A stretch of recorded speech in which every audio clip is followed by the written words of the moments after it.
Attention! We only listen to Three Wise Radio. That's a good sign that this board may not be functioning much longer. Right. No, I know, and I kept saying I'm going to have to buy a new one here shortly. All right. Just give it just a little. So if I've got 5 segments, then let's do every other 2. Okay. And then we'll round out. I mean, we'll get to like 10, but we'll round out the last 3 or whatever. Or if we're doing 3, or if we get into a system, we'll feel it out. I'll tell you what, we'll do 3, 2... 3, 3, 2, 2, 2. 3, 3. Yeah, let's do that. 3, 3, 2, 2, 2. Yep.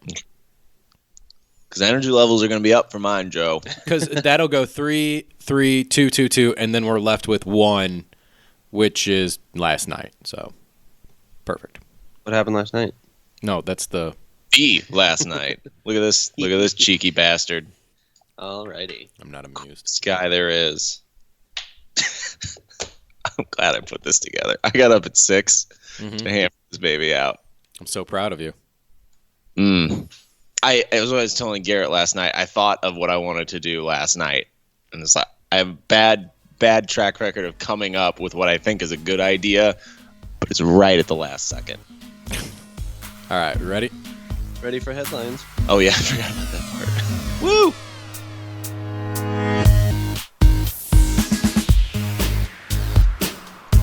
Welcome to Three Wise Radio, a podcast where we talk about movies, video games, comic books, TV, technology, the internet, and pretty much everything else media-related. My name is Joe Greller. I am joined, as usual, by Garrett Welker and Sam Pixley. How are you this week, guys? Doing great, Joe. Doing great, Joe. Doing fantastic. We got a great show for you lined up. Our cosplayer of the month, Jason Kramer. We're going to have him on in just a bit. And we're going to take a look at one of our personal favorite directors. Maybe you've heard of his stuff and heard us preach his fame and glory on the show.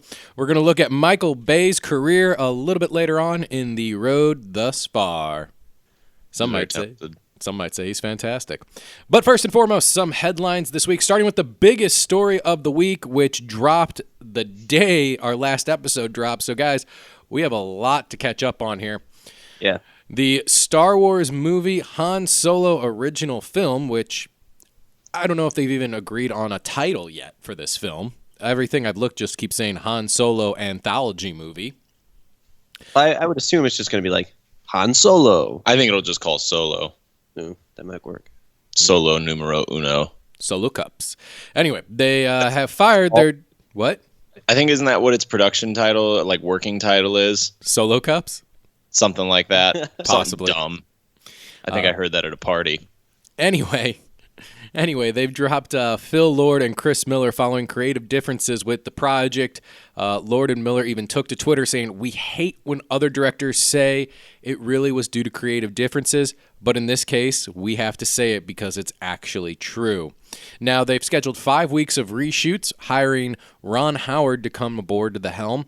And apparently those 5 weeks of reshoots were already scheduled to happen before the movie, before they even fired Lord and Miller. Now, this also isn't the first time that Star Wars has done something like this. If you remember, there was the Rogue One debacle, where they replaced the director to do some reshoots after the script and tone really wasn't filling the same shoes that they thought it was.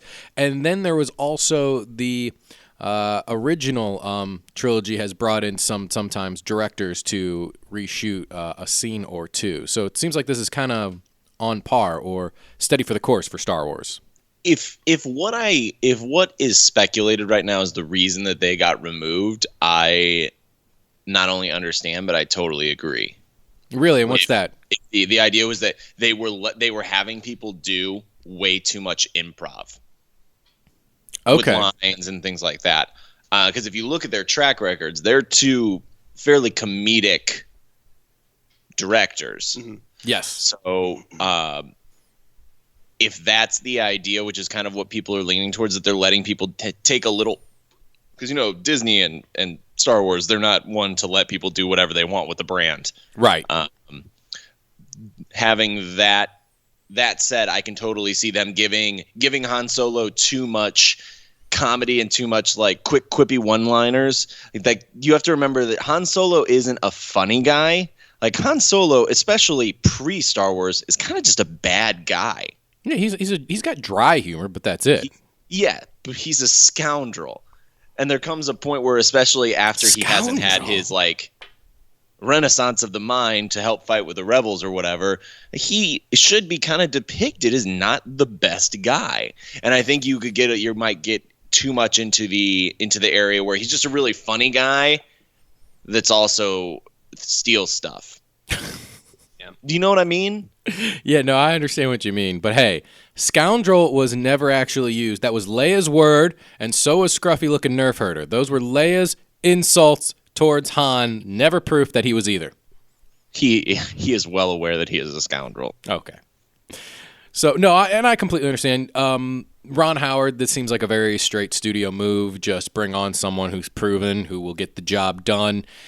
But the question I have for you is, does this kind of go against everything that Star Wars said these anthology films were supposed to be? Like, they originally said, we wanted these to be different from the, not original trilogy, but from the main trilogy that we're doing, in that case, 7, 8, and 9. And they wanted a Dark War film with Rogue One, and then said, not so much. And then with this, I think they kind of wanted a more comedic, funny tone, and now they're going, not so much. So is that kind of them kind of neglecting on their word, or it's them being I mean I feel in one hand it does fit with that, but at the same time, like, when Sam was saying that they were kind of going a lot more comedic, I was imagining almost like a Spaceballs level thing, and I don't think that's what we want in a Han Solo film. I could care. You know what? You guys know how I feel about these. If it doesn't have a number by it, they can do whatever they want with these bad boys. Fun fact. Do that, branch out and do whatever it is you want. But in order to do that, you can't keep making movies that directly tie into the exact core elements of your original trilogy. Yeah. Rogue One is literally minutes before the new trilogy kicks off, and you're telling a story of one of the 3 biggest characters in your original trilogy. Like, do what you want to do. Quit like curtailing yourself and just putting yourself on a leash. If you want people to branch out and do things differently, you have to use the billions of things in your universe that people aren't tied to and won't get upset about. And honestly, I feel like they might do that once they kind of get this anthology series kind of running once they make $18 bajillion and feel comfortable, then maybe we can take a risk. Oh, so 2028. Nice. I mean, it seems so simple. It does. But I think it takes the courage to be like, yeah, let's do a movie that has nothing to do with any of these characters. Well, you think they would, but apparently they don't. In Harry Potter news, J.K. Rowling took to Twitter this past week and revealed that Harry Potter is not the first Harry Potter. In a lengthy Twitter, it says, Rawlings wrote, "It turns out way back in the 12th century, there was a wizard named Linfred Stitchcombe who was known as the Potterer because of all his time working with plants. The nickname eventually corrupted into Potter, and the family line was born. Eventually, a child named Henry Potter, who was known to his friends as Harry, his friends and family." She goes on and on like this for quite some time. What is this? Is this Rawlings looking world building, Joe? It's world building. Do you appreciate also, then trying to stay relevant? Yes. Well, no, like throughout. Well, yeah, but throughout, like since Pottermore's creation, it's essentially like the big fan website and everything. It throughout little things in that you can find little, just like excerpts of stuff that like she's either writing or has written in the past. Kind of essentially what the Silmarillion is for Tolkien, but just in a digital format. You know. Only problem I have with that is that. Maybe she did have all of this stuff that she had come up with beforehand, but it feels like, whereas with Tolkien, he created that stuff, then died, and wrote the books. Yeah, no, then he died. He created that stuff, and then died. Sure, and his son put it together. Yes, but then was like, hey, this is all the universe that I have created. Whereas she seems to be more like just expanding upon this universe as you go along, which I guess is fair. I mean, that's what they do in Star Wars, but it feels like, oh, no, wait, actually, fun fact, Dumbledore was also not the first Dumbledore. There was also a Lady Dumbledore who started it all, and it was 1,000 years ago, and just kind of expands upon it. So it feels a little disingenuous to me. I'm with you 100%. I don't like it. Well, you know how I feel on kind of expanding the story. Harry Potter. I don't like Harry Potter, yeah. For the most part anyway. So you have your story, and to me, it's that story that you fell in love with. And I go back to Star Wars, to the original thing. You watch that original movie, and you can watch it over and over again because it's just a very good, very complete story within an original time. And then the more you keep expanding on it, the more you keep like compiling onto it, you're looking for different things and hidden meanings when you go back and you watch it, and it almost becomes information overload once you world build too much. We don't know that much about our own planet and our own lives, much less knowing everything that ever happened in the Potter or Star Wars or Marvel or DC universe. I believe there's I don't know what the percentage is. Somebody will correct me. I'm guessing probably Brian from our friends over at Good Bad Bad Bad, but I believe there's 90%. There is an "or" in the title, Sam. Remember that. He corrected you when he was on the show last time. Bad or bad. Bad, bad, good, bad. Baddest goods of the goodest bads. 90% of the species in the rainforest we have not yet discovered. Is that true? I think it's but it's mostly bugs. It's not like there's just tons of big animals running around. So we're sending Joe down there to figure out the rest of them, right? Yes, we're going to send Joe to figure out who all those are, run into the creature from the Black Lagoon, have an adventure. I'd rather run into the creature from the Black Lagoon than... What if Tom Cruise is there to help you? I think I'm going to die for other reasons. You will, because remember, he is the devil. Yes. In the movies, now. Spoiler alert, I guess. Anyway, Spider-Man Homecoming. First reviews are out, and apparently the critics love it. They say it completely balances that high school drama and superhero films. Such comments as it feels like you're reading a Marvel comic book, and even talking about how great the diversity and the actual age of the characters are. Once again, though, this comes from no real, credible source, but in this day and age, everyone, including ourselves, is a movie critic. So, what do you take from the first reactions to Spider-Man? It's estimated it's open between 90 million and 108 million, which is pretty low, I think, actually, for a superhero movie nowadays. The biggest thing that made me laugh for some reason, because it just disconnected with me, was the first review that I saw. I was like, it's the best Spider-Man movie since Spider-Man 2. And I was like, man, we're just cranking these things out, because that just doesn't feel like high praise, because these movies come out so often. But Spider-Man 2 was a good movie, and been... I know that it was a good movie. 13 years since then. But that almost comments on the fact, because the first thing that I think of is shit, man, we've had a lot of Spider-Man movies. It makes me less excited to see this. It's just all right, well, even if I don't like this one, we're going to try it again in 3 years, so... Are you any less excited than for Bonds, when they're it's the best Bond since 7 years ago, and the third movie ago? I wouldn't like that either. I mean, couldn't the same argument be made for Batman, though? No, because they're all great. That either.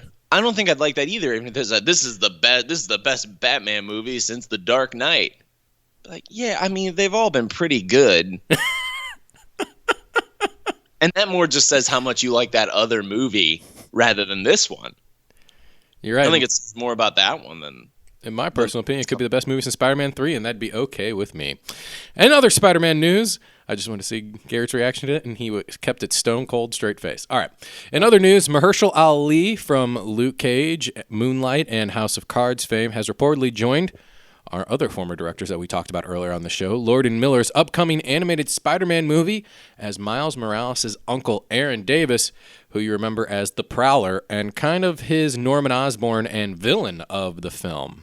So it's a great arc. Yeah, it is. Thoughts on that? So it looks like that the animated Spider-Man movie will be Miles' first arc as Spider-Man, and it's all animated. So also, is it just Miles, or is Peter in there as well? If he has not been casted nor mentioned in any of it. Liv Schreiber's been cast in an unspecified villainous role. My guess is something to do with the Roxxon Corporation. And I apologize if I butcher this first name. Shameik Moore from Dope is Miles Morales. So he was the main person in Dope. I mean, it's financially, it's the just smartest great casting. move. Yes, yeah, it is. Get Miles out there in the public a little bit more than just the comic book people. Well, and I think we're on our way. Which keeps it different. Right. It's the smartest play they could have done, and they're getting it seems like they're getting the right people for it. And I think we're on our way. I will bet 100% that when Tom Holland goes out of this franchise in maybe 20, 15 years or whatever, considering how young he is, and they're going to use him for some longevity, at least 10. They're going to bring in Miles Morales, and I think this is the best way to do it. You start by having more children movies to a certain extent, or younger movies geared at younger audiences. So when they hit 25, 30, when they grow up, that Miles Morales is their Spider-Man. It's the same reason why when I hear Robin, I think Tim Drake, is because for 15 years when I was young, Tim Drake just was Robin. So you have name association, you see them in the comics, you're seeing them in movies or on TV, and you just kind of go along with it. I think that's the best way to transition from Peter to Miles, and kind of an overall arcing thing. I wouldn't even be surprised if within 25 years we see almost a Batman Beyond type thing where Peter is mentoring Miles as like an older gentleman or something. An older gentleman? Yeah, Peter would grow up to be an older gentleman. Come on, let's be honest. No, I mean, you're absolutely right. But also, this isn't a new thing. Like, this is just how trends happen. Like, this is just what you have to do to make things popular. This is why. Yes, and movie studios rarely do it. Yeah. So you're right on the money, and it's just a good way of saturating him in the market. And I mean, I have no problem with Miles as a Spider-Man. I mean, Peter Parker is Spider-Man. Like, but for me, that's almost the same thing with all of the original heroes. Like, that's not going to change, but I'm totally okay with him taking that mantle. And he's an interesting, compelling character that is a little different from Peter. I think they did a really good job with him of making him very different from Peter Parker, but having a quasi similar origin story that was just really impressive for the Ultimate Universe. So I think in terms of somebody taking the mantle, he's probably the best in the business right now. Probably. I would agree 100% because I never collected once they did like their last reboot or whatever, but those first 25 issue arcs or whatever, maybe 30 is what they had. Really good, really compelling. They're so compelling. I mean, you have his uncle is the Prowler, who kind of is his Norman Osborn, is trying to use his nephew, who's only 10, by the way, when he first gets these powers, as like a way to kind of break into something and to kind of use him for, to further his own agenda. And then you skip 3 years where he isn't Spider-Man at all, comes back, and now that he's like 13, 14, he starts going up against all these people, but his mom dies from that original accident. His uncle dies, and it's one of those things that his dad doesn't know, and so it becomes a set of hates heroes. Yeah, so that's a great dynamic too. Instead of it being like I'm going to keep it for my old decrepit aunt, or in the new movie's case, my young hot aunt. We're going there's also a little bit of it's not super played on, but I felt it in there of like and that's always thing that has been for Spider-Man is like kind of a mutant like relationship of like the dad also doesn't like mutants, like, and that was big in the Ultimate Universe at the same time too. So it's like, what is Spider-Man? Are you a mutant, or what happened to you that made you this way? Because he can't be forthright with it. So sure, but yeah, he's just very compelling. No, I agree 100%. In HBO news, the latest trailer for Game of Thrones has dropped. Season 7 dropped earlier this week, I guess late last week if we want to really put it on. You guys watch the show. I don't. 2 minutes of winter is here and just a lot of movement and music. What was your guys' impressions of it? I say thank God for contract disclosure, because they're not going to kill the character that I care about because they're getting paid so much money. And I doubt they're going to pay them that much money to kill them off. So that makes me happy. What I mean by that is watching the trailer, it just almost makes me worried about the characters that I care about getting axed. Is that all? I think, what's that? Is that all? No, I liked it. I liked it a lot, but that is definitely a strong emotion for me. And we're getting close to the end. So, I mean, it feels good. It's going to be nice to get some closure. Mm-hmm. But also the closure could be horrible. Yeah. So it's the biggest series. It's the biggest series that I said, and this is what everybody has said, because you never know who's going to die. But contextually, I don't know what's going to happen. And I've never felt that with more series. I can guess what's going to happen in Arrow season 7. I can guess what's going to happen in Flash season 5 or 6 or 7 if they get so lucky. Sure. This I don't know. Yeah. I have a guess, and I hope I'm right, but you don't know. Yeah. So kudos to them. Fair enough.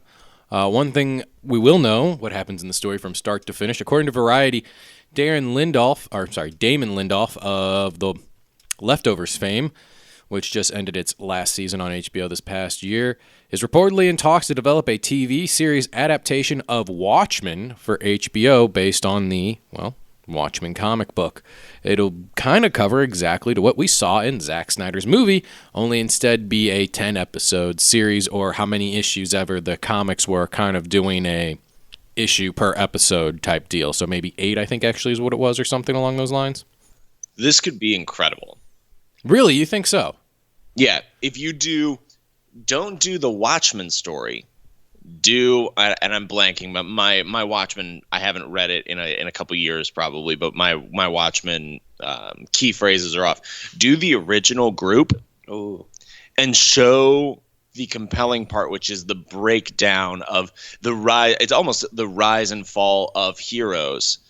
That paired with like the political climate of the time, and to make the heroes an analogy to where America is in that time, that could be a really compelling show. The only problem with it is, and again, props to Snyder, visually, my expectations would be Snyder's Watchmen, and he paints with the most beautiful brush.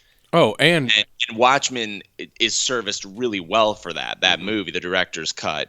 This would be really hard to step up with in TV, but I think they could do it, and I think that they could at least try and get close to it, and it would be really interesting. Do you update it all, or do you keep it? What do you mean? Do I update it at all? Like, are we still 1980s in it, or do we go more modern with it? Oh no, I feel like it has to be like. Oh no, it's earlier than that, isn't it? No, it's the 1980s. Just Nixon is still president in the 80s. Oh, I meant with the original group. That's like the original group is like 15 years beforehand. Oh, the original group's like World War II or something. It's in the 40s. Is it? Mm-hmm. I would be interested to see that, or I would be interested to see either way. You do not update it. Okay. Because then people start to get too attached politically, and then it becomes a show which is preaching more than it is. You're trying to reflect something that's already happened. Gary, what's your opinions on it? Sam pretty much hit all of it on the nose there, but I'm good. I feel like if any network were to take this up, it would be HBO, and they would be able to do it well. So, or TBS. Do you just like saying TBS, or why do you think TBS? Because they're the worst. Aren't they the worst? Yeah. I don't know. What shows do they have? Nothing anymore, I think. That's where shows go to die, isn't it? TBS? You mean Turner buys shows to kill them? No, I mean they buy shows that are no longer on other networks, and then they kind of just like limp out a season or two on TBS. Oh, aren't they very funny? Isn't that their thing? TBS very funny? I think it is. Speaking of very funny, we're going to be diving into Micheal Bay's filmography a little later. But first, the latest installment of our Cos-player of the month, Jason Kramer, joins us on the show next. They don't have any good shows. Watch as I gaze into my crystal ball. I see in your future. TriWise Radio. It's time for another feature of our Cos-player of the month, and the month of June is no other than Jason Kramer. How are you, Jason? Welcome to the show. I'm great. Thanks for having me on. You're welcome. So tell us a little bit about yourself. We know you started cosplaying about 4 years ago, and you got into it because of Halloween and a friend named Carly. Tell us a little bit about how you got into the community itself.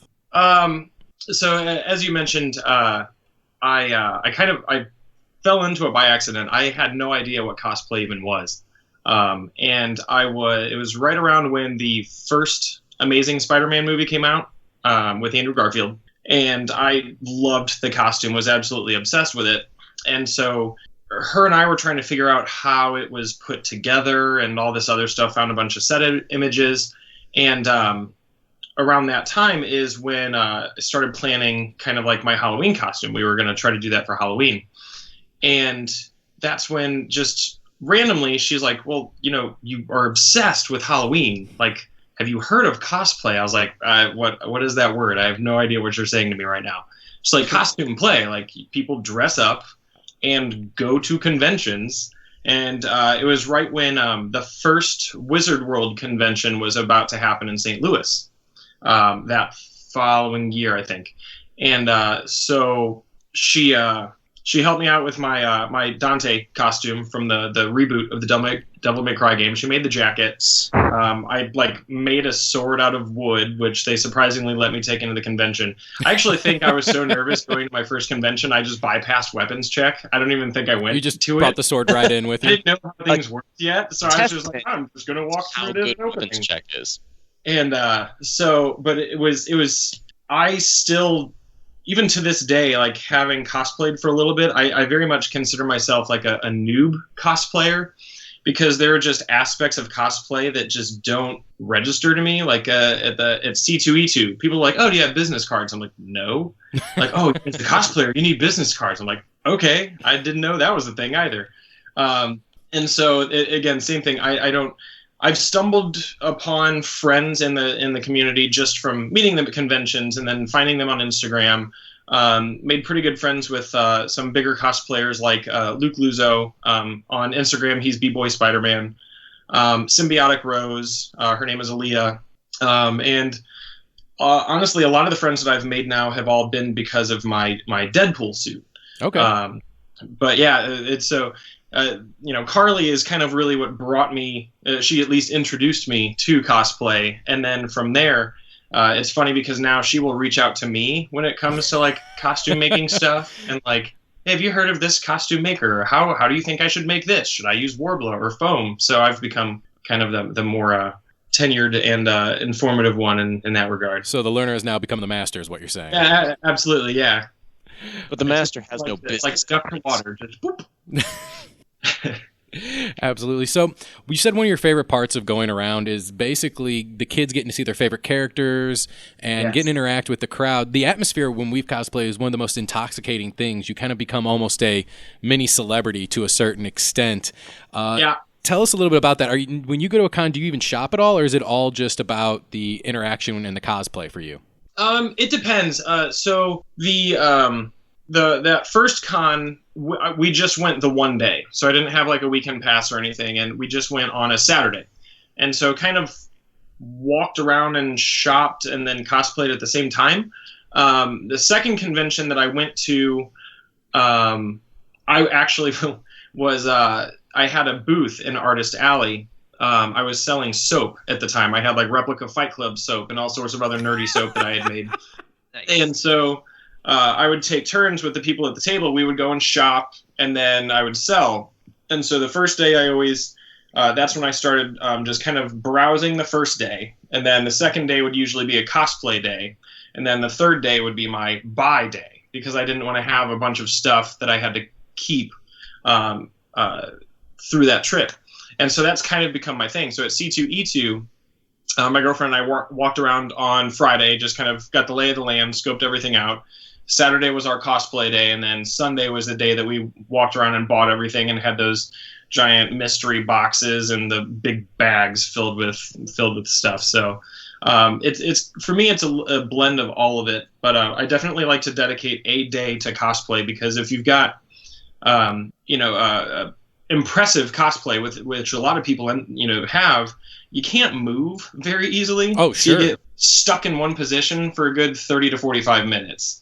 So it's almost impossible to get any shopping done if you're wanting to. Yeah, absolutely. Now, is there a difference when you go on something like Dante as opposed to Spider-Man, or maybe a Deadpool kind of goes for both, interacting with the adults as opposed to the kids? Like, is there maybe like a more kid-friendly day for you and then a more adult-friendly day for you? I usually, so I'll be honest, a lot of because I primarily do Spider-Man and Deadpool at this point, and usually leaning on Deadpool just because of how much money I spent on that suit.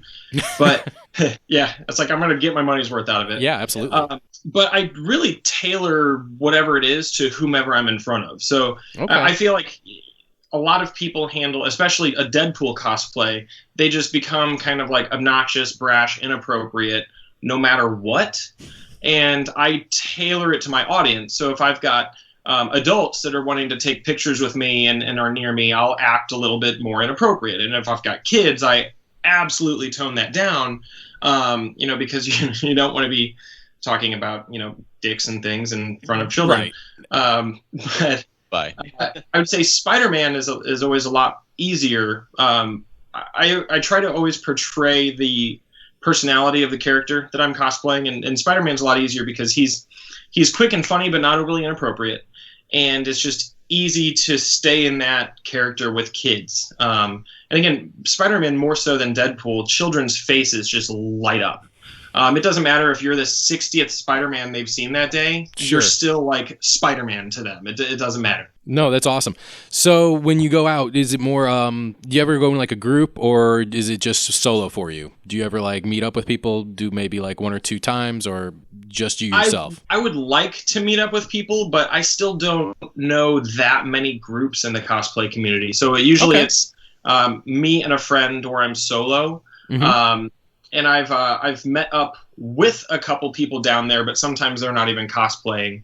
But a lot of the reason why I actually cosplay as characters that wear a mask is because I get social anxiety really bad. Okay.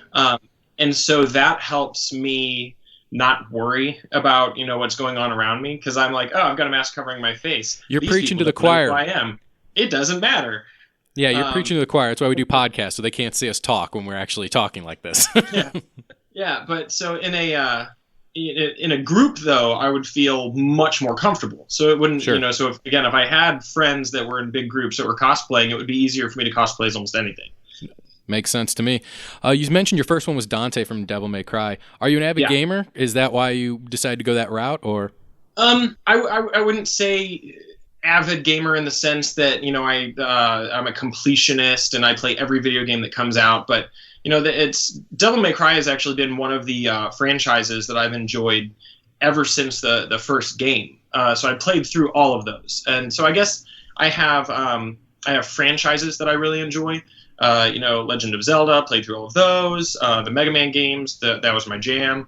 But Devil May Cry always was one of those where I still remember the demo, and I think it was before they really fleshed out how the game was going to be played. It was a demo on some disc that I received, and it was being done by the same people as Resident Evil, and the demo ended up being so different than the actual game. The game ended up being so much better, Right. and Well, it was supposed I to just be a became Resident Evil obsessed game. with that kind of play style.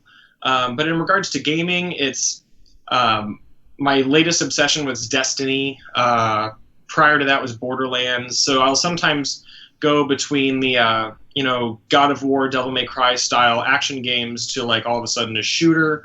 But I'm not huge on like competitive online play. Sure. I did it in Destiny a little bit, but never really got into Call of Duty or anything like that. I enjoy it because it's gaming to me is kind of a time sink.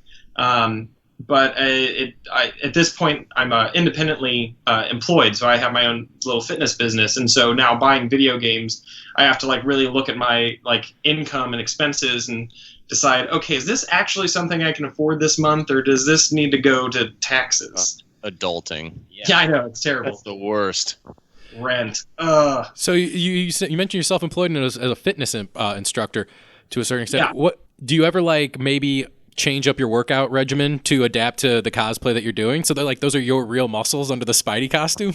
Actually, I have a workout that I've called my Deadpool workout. Okay. And it was in, let's see, the movie came out in February, so right around November of last year. So I've always been, I would say, medium build. I'm like 6 feet tall and usually around 175. And so I'm a couple inches shorter than Ryan Reynolds, but we're both like long-limbed and lanky and everything. And so I knew I was a little light to portray Deadpool, like movie Deadpool, accurately. So around November, I put together a workout plan for myself that was a little bit more intense than I had before. Ran myself through it. I structured it for it to take about 12 weeks. Added about 7 pounds of muscle. Wow. And so I ended up typing it up into a full like PDF, and then like tried selling it on my Instagram page and online and everything. And so I received the suit and all this other stuff. There's actually a huge story that goes behind the suit, but I received the initial suit, filled it out pretty well, and even now I'm still like bulking to try to like Sure. just continue to fill up that suit. But I very much like to.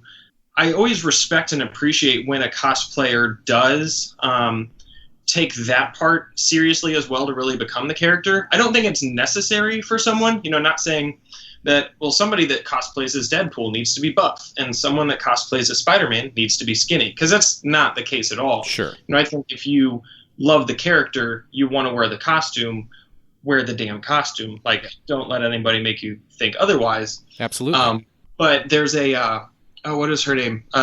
Ruby Taki, I think. I could be getting the name horribly wrong, but she's a cosplayer that really goes above and beyond with her cosplays. So she'll make her own armors and all of this other stuff, and then she completely, fitness-wise transforms her body to go along with the cosplays. She's, gained a little bit of weight so that she looked a little bit more voluptuous, and then she's lost a lot of weight so that you could see her abs so that she could look more like the character that she was cosplaying. So again, not that I think that's necessary for people to do, but it's to me it's always impressive when they go that extra step. It's almost like what the Sure. actors do Right. to portray a role that that they've been hired for. I think it's kind of a two-tier system. Like, you definitely respect. I mean, I know when I see someone dressed as Batman and they are not the typical Batman build, like, you can see kudos to them for having fun. So there's like just kind of a different tiered system there. Not say one tier's higher than the other, but you also have to respect when people like really fill out a costume and you're like, wow, okay. In terms of realism and things like that, like, points to you too. So it's fine to choose whether you're going to have fun and also if you're going to like put in that extra effort. So neither is better than the other, but it's definitely like it's distinguishable.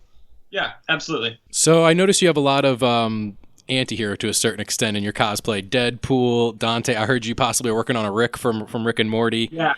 In the future. Any villains would you ever want to do or cosplay as? That's a really good question. Good job, Joe. Yeah, it's so I'll be honest. I'm trying to think of if there's anybody that I've really contemplated.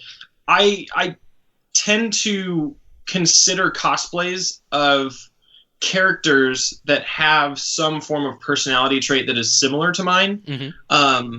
And honestly, I can't think of any off the top of my head. That's fine. That's an acceptable answer.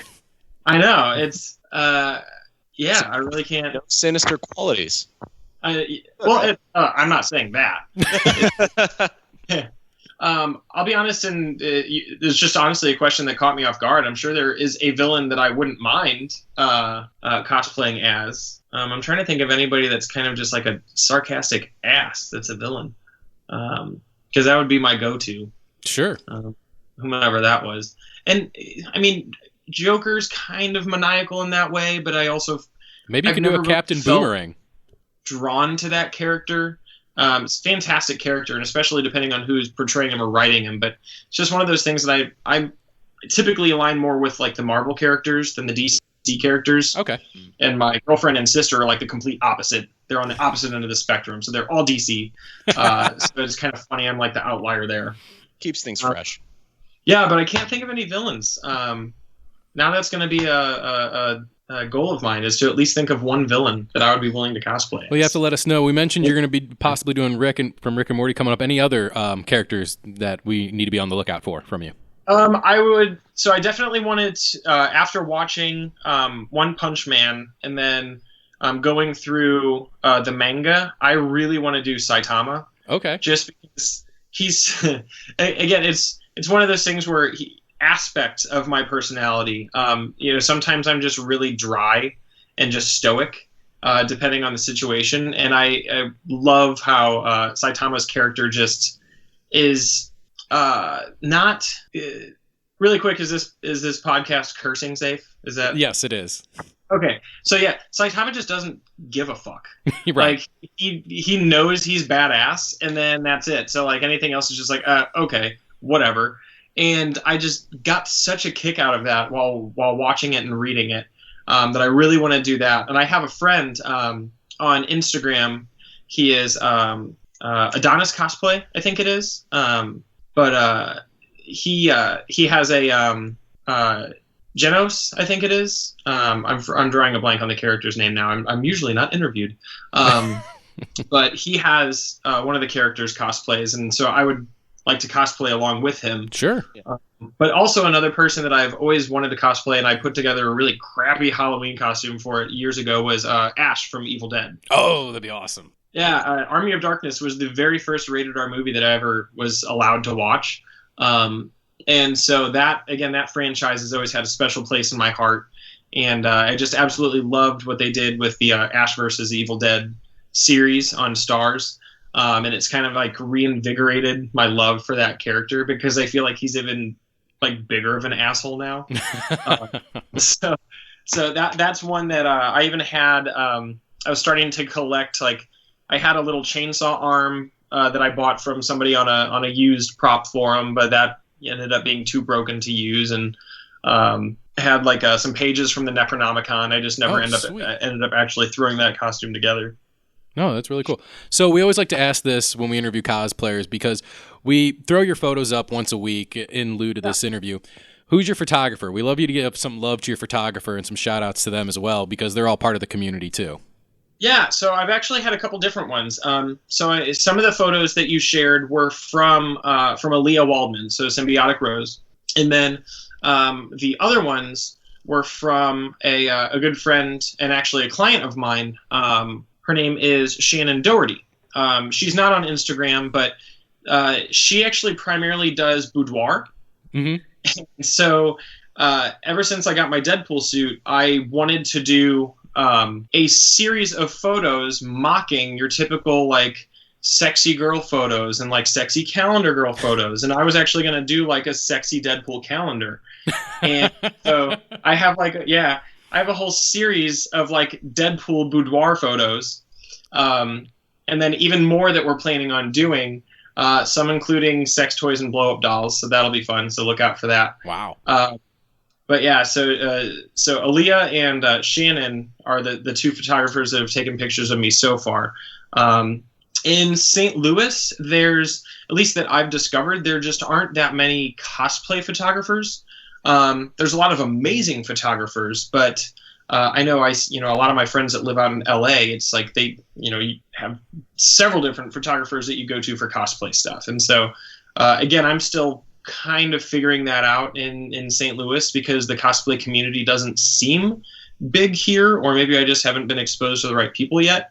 But I've got a couple photographers that I want to reach out to just to see what interesting kind of twist or take they would have on cosplay, just based on their style. So I'm always kind of like looking at my friends that do photographs and thinking to myself, how cool would this image look if they took. Oh, there is one guy actually coming up soon that wants to take some photos of me. He had some cool ideas. His name is Jeremy Gennon, and he's on Instagram as well. He's also a fitness guy. Very, very big man. He's like 240 pounds, just big brick shit house. With an eye for creativity. Yeah.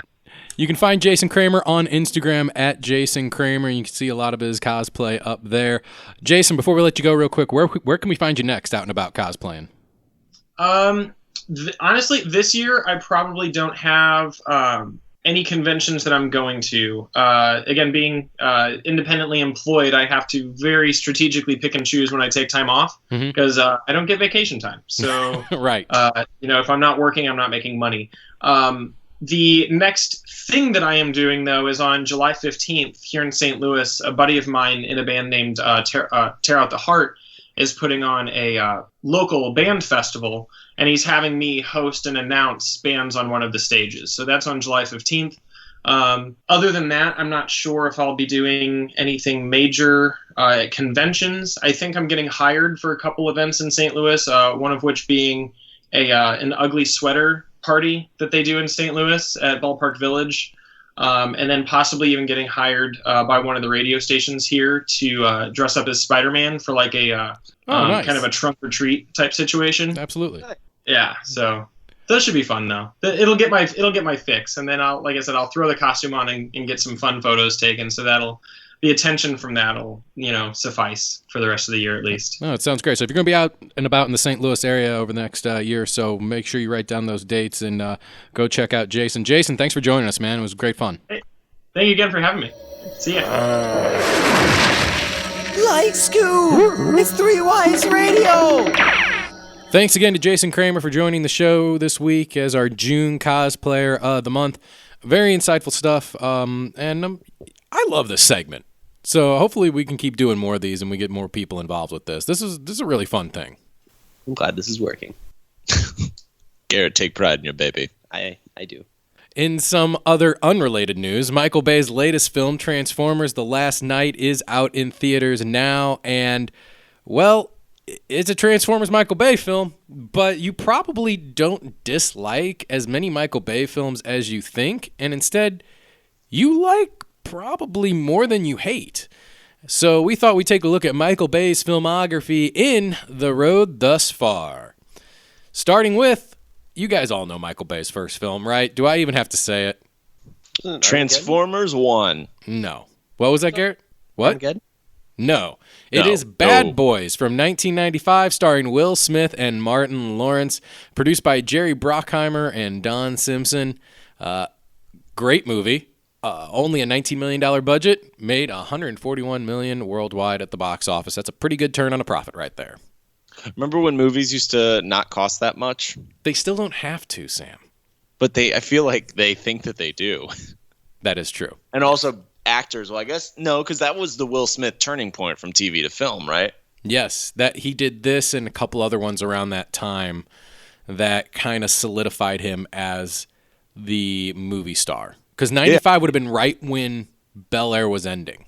I mean, it's easy to, Monday morning quarterback and say, oh, what you should have done in the past. But can we think of when's the last time we had a TV star jump to film? I don't think it's that cut and dry anymore. I think personally they blend over now, especially with the integration of streaming media and Netflix. You see a lot more movie stars going to TV, so it's very hard to say, oh, they were just TV and then they jumped to film. But that's also older people. I mean, Will Smith when he did this was what, 25? Sure. I think that's right. No, I think that's right, but I don't know off the top of my head. 20s. For sure, but I'm talking about young people that somebody sees and says, you know what, I'm going to put you in the pictures. You're going to be a star, kid. Well, DiCaprio would have been around the time, too. Did a couple seasons on Growing Pains and then jumped to film. Fair enough. It was a 90s thing. I don't know if there's actually been anyone since the 90s really to do it. Yeah.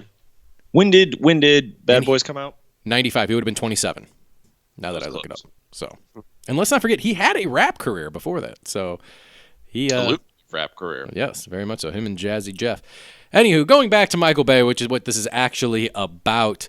Bad Boys is such a hit that Hollywood Pictures and Buena Vista Pictures give them the rights to possibly the greatest team-up of all time, Sean Connery and Nicolas Cage, in the action-packed thriller that is epic and amazing, known as The Rock in 1996.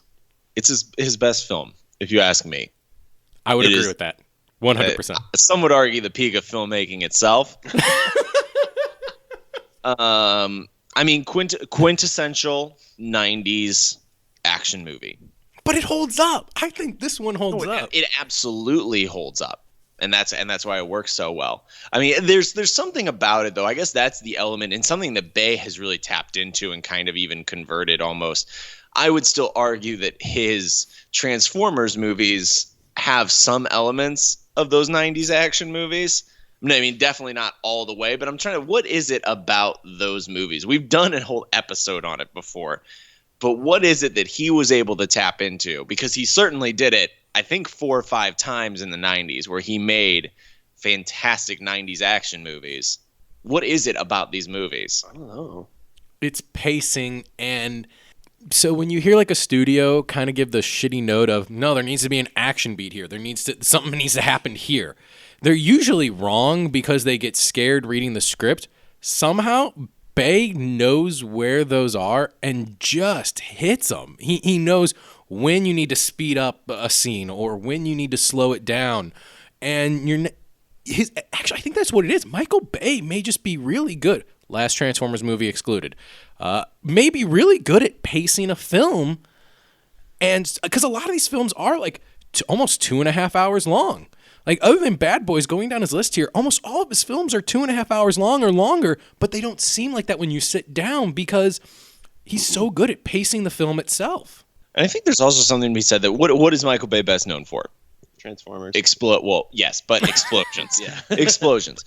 And if memory serves, while there's a lot of explosions, there's a good amount of action, but it's not overwhelming. And I know like in The Rock personally, and in Bad Boys, I've seen I think them once each tops. But there's also a good amount of dialogue and humor, and there's not that much action where it doesn't feel like you're like, oh my god, this won't stop. It's just when the set pieces happen, they are wildly excessive, but in a contained element.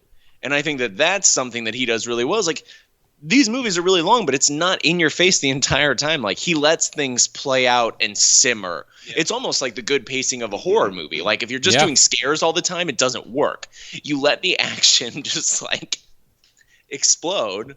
Unfortunate phrasing, but just let it explode from time to time. Now, and I think that he is the master of that. I mean, The Rock does not have that much action. No. It's got a lot of high intensity moments that have no action in them. Lots of quick cuts of people pressing buttons and watching missiles, but that's not action. But it's filmed in a way that you start to get revved up for something to happen. Okay. So he knows how to tug at your heartstrings, but in an action way. I think by the end of this segment, we're going to prove at horror. We'll get to that. I think by the end of this segment, we're going to prove that Michael Bay's actually a pretty good director. I would say that he is. Yeah. I mean, I think we'll get to that in last talks, but we'll get to that. Okay. And then finally, in our first group of movies here, he closes out the 90s with one of my personal favorites. And the man went 3 for 3 right out of the box. Armageddon, man. This is such a great movie. And it's not just because he has space dementia, which we don't know still to this day what it is. It's real. It's real. It is something to fear, but only in space. So we're good. I'm not planning on going into space anytime soon that I'm aware of. Until flights get cheaper, to be honest. That cast, and it's a star-studded cast. That's a great movie. Like, it is such a good movie. And do you know what you'll know it as soon as I say it, but do you know what his focus on this movie was? What he said that his key focus was? I do not. Americana and the middle class. I believe that. And it makes sense because it's just a bunch. It's always the question of, wait, are you telling me you can't teach astronauts to drill, but you have to teach drill people how to be astronauts? That seems counterintuitive, but not if your focus is hardworking men and women and just America and that element of it. It makes total sense. And if you use that context, it actually fits pretty well. I think it does. I love this movie. I also sadly think, though, if this movie comes out today, even with as big star-studded of a cast, like if you use big names, today's big names to back then, I think this movie gets torn apart, sadly, because of just that one instance where it's like, no, we would just teach the astronauts to drill. End of story. Why is this going any further? I think there's also too much ego in the big names today. You had so many big names in that other movie, and it seemed like they all had so much fun. But apparently you do not have that much fun when you work on a Bay movie because he is intense. Really? Oh, yeah. Apparently there's tons. He shoots things over and over and over again when he has the budget and the means to. Ooh. And his quote, people list his movie experience, everybody lists as Bayhem. You might be right, but I know there's one actor, and it goes to our last film, who did not participate in the Bayhem, and that's Bruce Willis. There is actually stories from Ben Affleck where he said that he would talk to mops, buckets, or wagons because Bruce wouldn't come on set for when it was trying to capture Affleck's screen time. Well, Affleck and him are pretty close, actually. They are, but back in 98, he wouldn't come on set to capture Affleck's screen time with him. It's called earning your stripes. Yep, earning your stripes. He's like, he was a young guy at the time. Yeah, he's like, this fucker's not Batman. He's still doing Kevin Smith movies. I'm not going on my way for him. Anyway, moving on to 2001. He sticks with Affleck for one more film. What? Don't forget about my segment, Joe. Oh. I wasn't, but you had already dropped some knowledge on us already. I didn't know if you had sprinkled it in. No. That's not the knowledge. Oh, no. Okay, sorry. Surprise segment, guys. If you didn't know, I put together a little something for you guys. If you're wondering if you guys are going to be versing each other again, you're absolutely right. Jesus Christ. But this time, in the very fun game show called Better Know Your Bay. All right. Welcome, contestants, to Better Know Your Bay. I'm your host, Sam Pixley, and today I will be asking you 5 series of questions in multiple formats to figure out who knows their bay best. All right. The first question round, we are going to have a true or false round. Easy peasy. You just have to say whether this Micheal Bay fact is true or false. Who won our last round? I think we tied. We did. There was no winner because it was the verses to end all verses. Perfect. So we're going to go with Joe for this one. Joe, true or false? Micheal Bay is a big animal lover and names his own pets after characters in his own movies. I'm saying true. This seems like a Bay thing. You're absolutely right. It is true. He's a big fan of English Mastiffs. His current Mastiffs, one just passed away in 2007 named Mason Rock Bay from The Rock.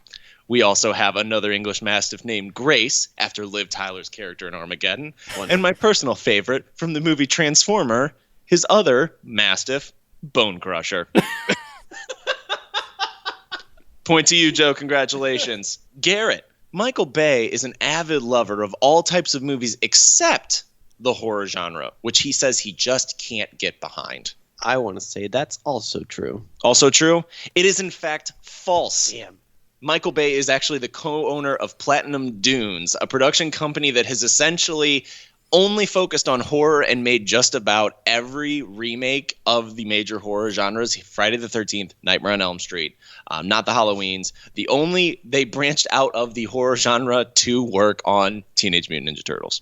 And that was it. And all the Purge movies are under Platinum Dunes. So he's Really? actually a big horror fan. He just hasn't actually directed his own big horror piece. I like the remakes of Friday the 13th and Nightmare on Elm Street.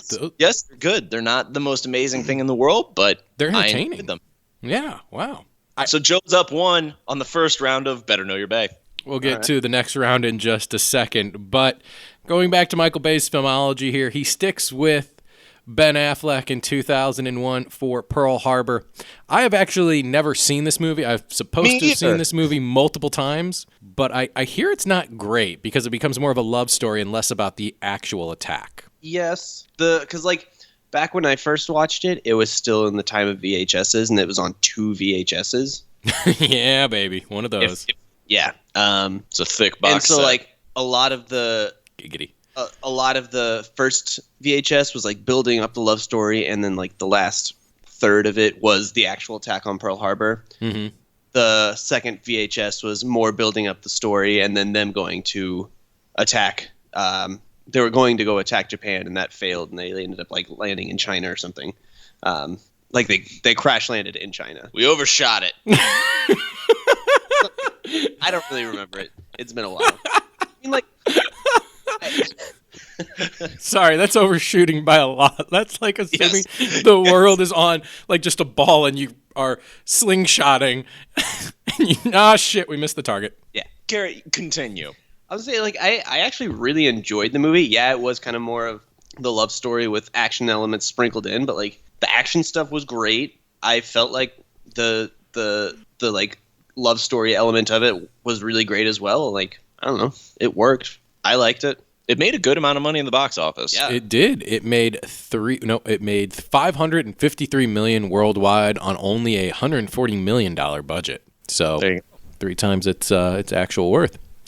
Next, It's so long. It just seems like a It is movie that I very just long. don't see myself ever actually sitting down and watching.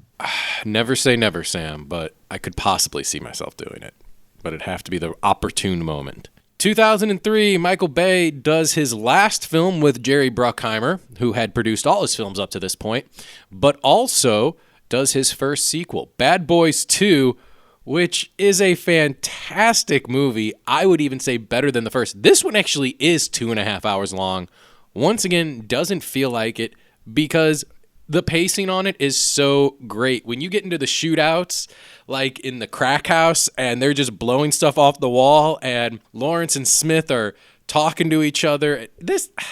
I love this movie. These two movies, I need to watch these two movies again. These two movies are great. There are significantly more spin shots in this movie. Is that correct? Yes. Oh, yes. Actually, it's the scene I was just referring to. That's all it is. Because he just keeps because they're kind of separated in this house by one wall, and they just keep spinning around the room to kind of show you exactly what's happening. I think this might be the first time that Bay ever found a rotating dolly. It's like, oh, what's this? The possibilities are endless. And where do these movies take place? Miami. Oh, they do take place in Miami. You know why we know that, Sam? I do not know why we know that, Joe. Tell me. Because there's always a giant 747 flying over the Miami sign. Damn right there is. How else are we going to know? You can't put something in the chyron right beneath and have little text that says Miami. That's cheesy. Absolutely. Next is Michael Bay's first official flop. In 2005, he does The Island, which costs $126 million to make and only grosses $162.9 million at the box office. It is a critical flop, and as we all have stressed numerous times on the show, to actually be considered a profit-making movie, you must make double the amount of money you spend to cover the budget. Ewan McGregor and... Scarlett Johansson? Is it ScarJo? It might be. It is. It is ScarJo. Yeah. It's good. It's an interesting. Sean concept. Bean, Michael Clark Duncan, Steve Buscemi, Jamu Duhansa, Never Back Down guy. Jamon Hansu. Thank you. Friend with. He met him at a very young age. Really? Yeah. Nice. So I looked up a lot of facts about Michael Bay. It has a great cast.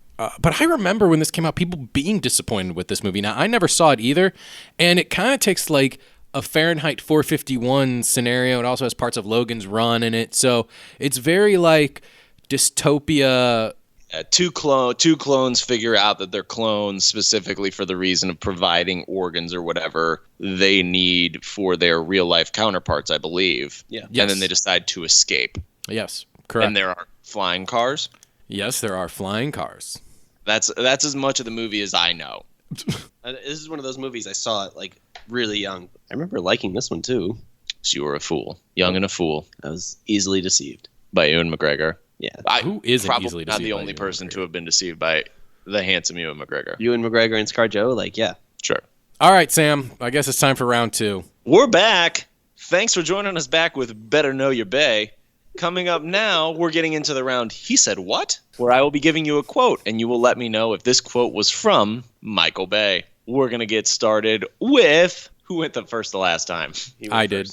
All right, we're going to give this one to Garrett. Garrett, on a red carpet, did Michael Bay say, directing is not a job. It's more like a career, which is great. Yes. Yes, he did. That is correct. Congratulations. Cheers to you, Garrett. Joe, in an interview for Entertainment Weekly in 1998, did Michael Bay say, I love it when people get really mean and call you a hack. It's like, don't they see how well these movies are doing? They make an impression around the world. I met this guy in Bali who lives in a hut with a TV, and he loved The Rock. That means something, doesn't it? I'm going to say false. It's true. He did say it in an interview with Entertainment Weekly, which was later coined, Is Michael Bay the Devil? Are you serious? The interview was titled that? Yes. Because he thought a guy in Bollywood loved his movie? Jesus. We now have a tie on Better Know Your Bay. We'll be back later. In 2009, Michael Bay goes on a tear and starts making Transformers movies. There's no other way to put it. The first two are actually done by DreamWorks in association with Paramount. The others are just Paramount later, which Michael Bay has now finally found his home at. But in 2007, he does the very first Transformers movie for only $150 million. To put that in comparison, a movie about transforming robots with giant explosions cost only $10 million more than Armageddon and was made 9 years later. That's pretty impressive by comparison. Yeah, and also I think it may also be a testament to just how these movies bleed together. But if you asked me if the first Transformers looked bad comparatively to the new Transformers, I'd be like, no, it doesn't. No, I remember it looking incredible. Yeah, like game-changingly incredible. It was also the first movie that I remember seeing on Blu-ray where I was like, this looks too real. And I think that was a testament to Blu-ray and that. That was like, if there's something about this that looks off, like it looks too good, like almost like I'm in kind of a surreal state watching this. It was a weird day at Best Buy. Okay. But however, he follows that up with 2 sequels, Revenge of the Fallen and Dark of the Moon, both in 2009 and 2011. So just going on a tear every 2 years. I saw Revenge of the Fallen and Dark of the Moon in theaters. Everyone can be upset with me for this. Personally, I think the best out of those 3 is Revenge of the Fallen. For some reason, I really like that film. I remember which one that was. They bleed together. It's kind of like the Bourne's thing where they all bleed together, so you're not quite sure what happens in which movie. Revenge of the Fallen was the one where where Megatron finds like the ancient Decepticon or whatever in like Egypt, and he's trying to use the pyramids. They get transported to Egypt. Shai goes to college. The Destructicon or the Destructicons or Yes. whatever they're called.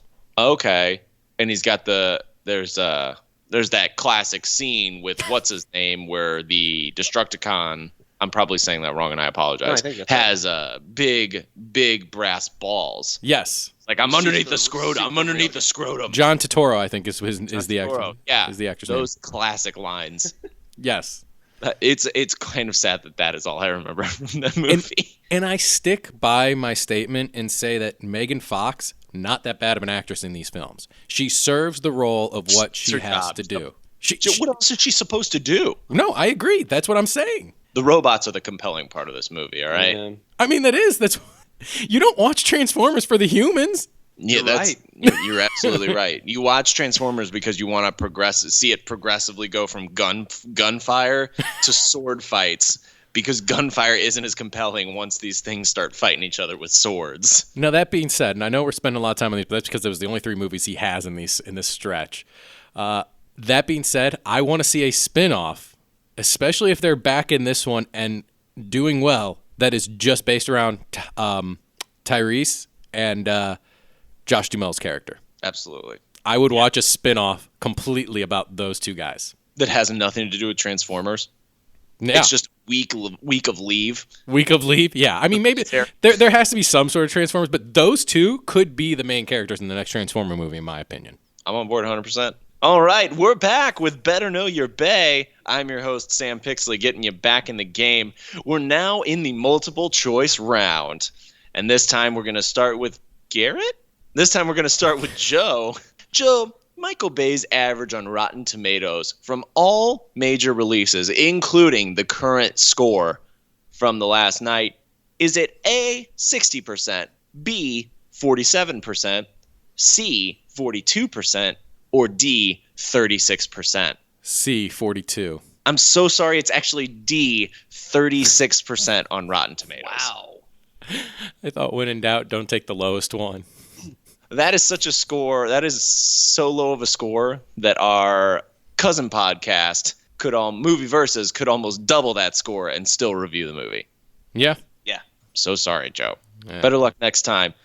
Garrett, Micheal Bay has created a music video for the successful artist A, Tina Turner, B, Meatloaf, C, Lionel Richie, D, all of the above. I'm going to go with D, all of the above. You're Sam. absolutely right. It's D, all of the above. Tina Turner's Love Thing, Lionel Richie's Do It To Me, and Meatloaf's the only song anyone knows, I'd Do Anything for Love. Really? Really? That's probably why that song, everyone knows that song. That's the fun fact. That's part of his reason that he got selected for Bad Boys to direct it is because of his success in the music industry. I kind of want to be Micheal Bay's friend. I'm not going to lie. We all do, Joe. Now Garrett is up 1 point in Better Know Your Bay. Getting back to Micheal Bay's filmography. In 2013, he does what is some of my favorite rock ever. Pain and Gain, taking place once again in Miami. Sam, do you know why we know this film takes place in Miami? Did they talk about it early as a plot device? No, because a 747 flies over the sign of Miami. Incredible, Joe. He is incredible. And this is the first movie I remember watching going, The Rock can actually act sometimes. Like, The Rock is a pretty good actor because he plays this, like, mindless, childlike behemoth with such innocence, but you also at the same time are scared of this man. And right, it's because of the childlikeness that like he could lash out really easily. Exactly. It's Rock for one of the only times I'd say in the last 10 movies that he's in, not just playing The Rock. Agreed. He's actually playing a real character. I guess playing Dwayne. The Rock is a different persona, but not just being Dwayne Johnson. Yeah, no. And as I said, this is the first time that I actually remember watching on screen and going, he actually could be an actor. In 2014, though, we get Transformers Age of Extinction. This, in my opinion, is the worst Transformers film because, in my personal opinion, the first Micheal Bay film where pacing goes out the window. This film feels long, it feels boring, and I know for a fact, Sam, it took you and I multiple viewings to get through. Which movie? Transformers Age of Extinction. Well, the dinosaurs. I like the Dinobots, Oh, hell yeah. but 5 minutes of Dinobots does not a movie make. I think it just starts to get convoluted and it starts to get repetitive because I think Transformers by nature are repetitive. Yeah. Oh, It's absolutely. just combat for combat's sake, and you have to find some way to inject something in it, and we haven't seen a good way about doing that. Fun side note, I and our friend of the show, Jeremy Barrett, both auditioned for this film as extras and did not make it. Because you were too talented? Because we were too talented, that is correct. And then finally, in 2016, Micheal Bay does 13 Hours, The Secret Soldiers of Benghazi. I have only heard good things about this film. It didn't make much money, but it didn't cost much money either, only $50 million to make. Really, what was the impressive thing about it was the acting from what we heard, and it was, what's his name? John Krasinski. John Krasinski apparently can do serious roles and do them well. He also got quite jacked for this movie. Yes, he did. He grew quite a beard. Yeah, it was a very strange amalgam of things. Like you've got John Krasinski, which I'm so sorry, John, you're going to be Jim Halpert forever. Like that's unfortunately with that amount of success comes that amount of recognition, and so that's good. This was an interesting choice as like your first big movie to branch out from that, but apparently you did it pretty well, in a way that was fairly convincing. And also I think we're now getting to the point where you slap Micheal Bay's name on anything and you start to get assumptions as to what the movie's actually going to be. Agreed. But we do have this one did get a 50% on Rotten Tomatoes, which is unfortunately one of his higher rated movies. Wow. So And I don't know if that was because they didn't want to knock it too much because it was a military thing or what, but I mean, honestly, other than Age of Extinction, I only see good movies on this list. you're damn right. I haven't seen this one yet, so can't say. All right. Welcome back to Better Know Your Bay. I am again your host, Sam Pixley. We're joined with Joe and Garret. Garret, you're up 1 point right now. Yes. We're going into the round of personal favorites where we will talk about Micheal Bay's personal favorites. All right. Garret, what is Micheal Bay's favorite movie of his own? Honestly, Sam, if I had to choose, I'd probably say he's a big fan of The Rock. Joe, do you have a thought for this? We'll go with your answer, but Joe, do you have a thought for this one? Bad Boys. Garret, you're correct. It's The Rock. The Rock is his favorite movie that he has made. And just rightfully ask so. the guy in Bali in a hut.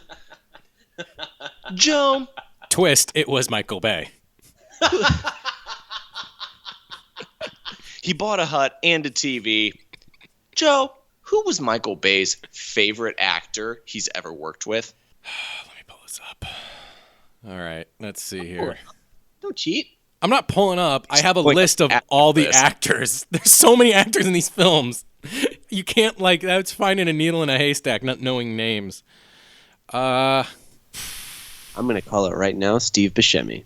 Honestly, I couldn't even begin to think. I'm going to say It's not Shia LaBeouf. no, I didn't think it would be. We don't have a theme song or a timer, but if we did I know. have a Lex song or timer, I'd be singing it now. Garrett, just bring your bass wherever you go. That's just his mouth. You can ring the timer on me because I honestly have 5, no clue. 4, 3, 2, 1. Just say someone. William Fitcher. Sean Connery. I'm so sorry. Sean Connery was his favorite to work with. I tried to give you a little boost on that one, knowing that his favorite movie was The Rock. So makes sense. That would work. But Garrett is now in the lead by 2. Unfortunately, the points in the last round are doubled. So when we come back, we'll see who knows their Bay.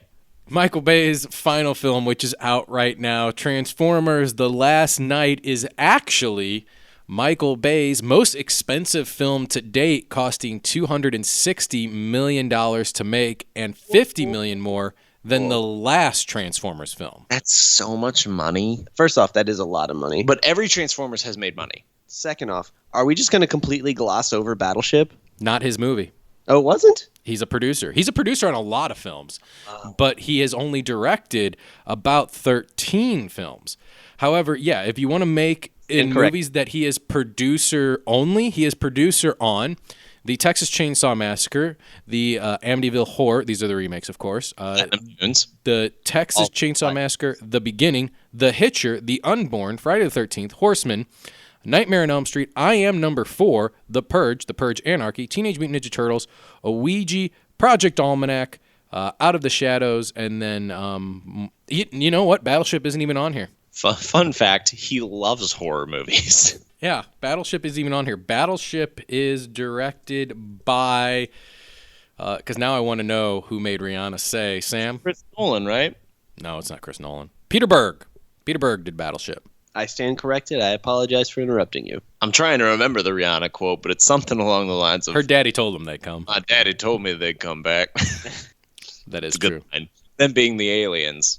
Yeah. So there is a good chance that Last Night will be reviewed, I'm assuming, on Movieverse, considering right now it's getting a solid 15% on Rotten Tomatoes, which is Micheal Bay's worst overall on Rotten Tomatoes ever, coming in at 3% lower than Age of Extinction.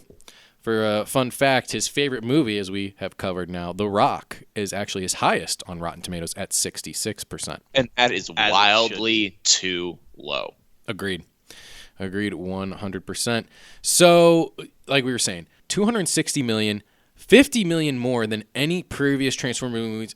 I understand why you want to sink this amount of money into it. Worldwide, the first one grossed $700, the second one $8, and then the last 2 installments grossed over $1 billion worldwide. So this movie will make its money back, especially overseas. But I want to know there's going to need to be something drastically different in this movie to me, for me to justify the fact that I need to see this $50 million somewhere, because you made your last movie for $50 million. I can already tell you it's because they brought Josh Duhamel back. That cheek, man. It's $25 million a cheek. Left cheek. I feel like we're going to get to the point where it's going to start to slip, and if all goes according to his design, although I think Bay has said he's going to stop making Transformers movies since the first one, he said that he's out on this one, and now when they start going into spin-offs, that's it. And I can definitely see some slippage going on here. I think we're starting to approach maximum velocity here, where we got to either tone it back or bail out. Oh, absolutely. Let this thing rest for about 10 years or something before we make another one. Like, this franchise is only 10 years old, and we're on the 5th This franchise is only 10 years old, and we're on the 5th installment of it. You got to let it mellow out. And I like Mark Wahlberg. I really do.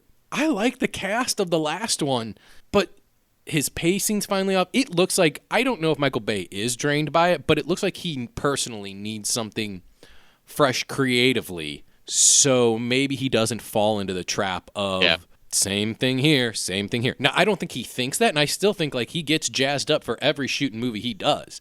Yeah. But it looks like this is starting to take its toll, and it's just this here. There is one thing in doing my research that has made me think about seeing this movie. What's that? Spoilers if you're interested. And sorry if you guys didn't know. But in terms of, I saw a chart that said the movies that people have worked on that he's been in, Shia LaBeouf is listed as being in this movie. Really? But, yeah. He's marked, it's on the Wikipedia page, but he is listed as appearing in this movie. I mean, this movie's been out now, so that's probably accurate. Gotta go see it. Fingers crossed that it's not just him in a cafe and he's like, oh yeah, I remember when I did stuff with them. Oh, you want to know what it is? Hang on. Appears in a photograph on a wall in Burton's mansion. Who's Burton? Burton's one of the characters or whatever. Probably Anthony Hopkins. He's Anthony Hopkins, yes. Sir bum. Edmund Burton. Okay, So then I don't need to see it. he's not in the film. He just appears. He basically Stan Lee cameos Perfect. in the film. Yeah, Good enough for me. Now I don't need to see be the it. protagonist in your Bumblebee spinoff. I expect him to be the antagonist. Composure, Garrett. He's spitting out His beverage. Perfect timing. That's comedic timing, people. I think that takes us to the last installment of Better Know Our Bay. Speaking of which, it's time for the bonus round of Better Know Your Bay, where after everything we've learned about Micheal Bay, Garrett, we've got you up by 2 points. Joe, we've got you up by, negative 2 points. And in this last round, titled, Yeah, Critics Say He Sucks, but we'll be asking you questions. These questions not necessarily about Micheal Bay. Okay.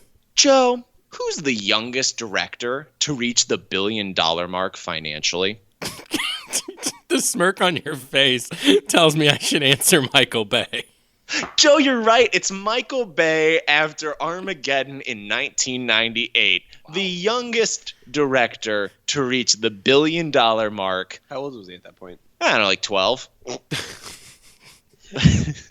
Not that old. Micheal Bay in 98 would have been 33. That's young. Yeah. Wow. That's young. Joe, we're now tied, which means, Garrett, it's up to you. Here we go. Who's number 5 on the highest grossing worldwide directors list with $5.8 billion currently? Well, Sam, I'm going to have to go with Micheal Bay. Garrett, you'd be right. It's Micheal Bay, and that's not accounting for profits coming out with The Last Night, giving you 2 points, and Garrett making you our winner of Better Know Your Bay. Joe, I'm expecting an excellent sound bet on this to really amp up the intensity. And you know what? Let's give a round of applause to Joe, our runner-up, second place. He still knows his Bay. And thank you all so much for joining us on yet another round of Better Know Your Bay, Garrett vs. Joe edition. We'll see you next time. It's delicious. It's too delicious. Get out of here. Piquing your interest. Bow. As usual, we end every episode with What's Piquing Our Interest, where we just say what's piquing our interest. And as you can tell, 2 weeks in now, that new Piquing Your Interest intro is not going anywhere. It is here to stay. But Garrett, what's piquing your interest this week? Joe, what's piquing my interest is this really cool Mysterio redesign that I found. I showed Sam it earlier today before we started recording. I'm sending it to you right now, but it's really cool. I really enjoy it. It's just like sleek. It looks kind of intimidating. It's the one I showed you right before we started. It looks really cool. I dig it. I would argue too cool. Oh, that is very good. But it's concept art, is it not? Yeah, I mean, it's concept art, but... Sam, I think we found your next cosplay. No, and see, I talked to Garrett about this. My only issue with it is that this costume actually looks too cool. And this is what they would use in a movie, and that's wrong. He is supposed to look dumb. Actually, I think it's more accurate because, as you just said, this looks like what they would use in a movie. And Nope. Am I wrong? But Mysterio works on movie sets. And he's from that industry. So shouldn't his costume today evolve with what we've seen? So now it should almost be this type of outlandish and theatrical appearance? But we're not looking at a Micheal Bay budget film. But I just thought of this. What if Micheal Bay was Mysterio? Like in the movies? No, I would be fine with that. That would actually make a lot of sense. The explosions would be grand and mystifying. So I'm okay with that. Sam, what's piquing your interest this week? Piquing my interest, unfortunately, Pokemon Go craze back in action. I'm a player. I enjoy it. And they just came out with the biggest new concept that they've had since its opening. They came out with raids. And then also they totally redid the gym battle system. So, I mean, if you don't know what the game is, you don't know what I'm talking about. But if you ever played the game before, they remodeled everything. They redid it to kind of make it more interesting for players and make things a little more spontaneous. And it's been a great thing so far. It's only been on a couple days, but I have thoroughly enjoyed running around raid bossing, where essentially they make a giant Pokemon that's super powerful and you have to take it down and then you have the chance to catch it. But it's a lot of fun. It's a great summertime activity to go out, get some exercise, enjoy the big, beautiful world out there. So I would recommend it. Joe, what about you? What's piquing my interest this week is we finally have the name to the next installment in the Saw franchise, which is set to be an offshoot, and it is called Jigsaw, slated for Halloween of this year. As those of the podcast know, I am a big fan of the Saw series, so I'm willing to give this reboot a chance, even though the original 7 tells a great, complete storyline. Yes, it does. So, Jigsaw is directed by Peter and Michael Spierg. They helmed Daybreakers, is one of the major known films that they have done in the past. So, it's slated to open in theaters October 27th, 2017, and I can guarantee you I will be there opening night. Nice. But hey, this is just one podcast that you can listen to. There are many others, including our sister podcast, Movie Versus, which comes out every Thursday. And Garrett, I believe you're making a special appearance on Movie Versus this week. Yes, I am. You are? Yeah. So the theme, I guess, this week was to defend movies that they actually like. So it was I guess to us what would be guilty pleasures, but Charlie defended 12 Rounds. There's no argument needed. Fair enough. Tyler defended Howard the Duck, and Steve defended Cannibal the Musical. It was a good time. 12 rounds. Nothing else pales. Everything pales in comparison. Well, it's either that or the Marine, so I wanted to give the other people a fighting chance. Funny enough, they're the same fucking movie. If you need your Star Wars fix, you can also check out Beyond the Blast Doors. Or if you just want to hear people tell you whether a movie is good, bad, or bad, Sam. That's a good title to a podcast. That is a good title to a videocast. Videocast. You can check out Good, Bad, or Bad as well on YouTube. Next week, we're going to be taking our next installment of the movie train, and we will be doing Baby Driver. We will also all be in the same room. Yeah. I've been waiting for this movie for a long time. Oh, yeah. So look forward to that. And we will try a segment that failed a year ago. And by failed a year ago, I mean that we recorded an entire episode and I never actually edited it or put it out. So patriotic movies next week for 4th of July as well. That's it. We'll see you next week. 3 Wise Radio is a production of TriWiseMedia. For more information, check us out on Facebook.